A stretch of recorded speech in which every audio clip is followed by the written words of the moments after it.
New leads into MH370's possible location have come from satellite data. This was one of the 4 tools we identified that could narrow the search area, along with surveillance radar data, increasing surface and air assets, and bringing in more technical experts. The most recent images were obtained by the French satellites, which captured radar images of potential objects in the vicinity of the Southern Corridor on the 21st of March.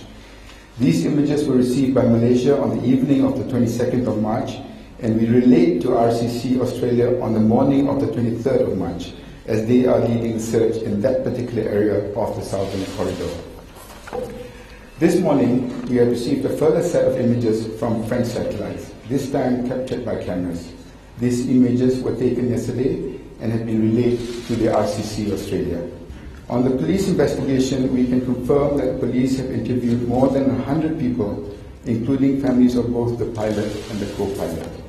As far as the transcript is concerned, the technical committee is considering releasing it, and we will keep you informed about that decision.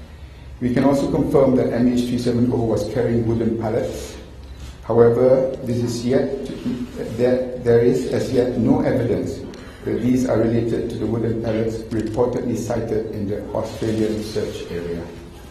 Ladies and gentlemen, the search for MH370 has taken us halfway around the world. At the moment, there are new leads, but nothing conclusive.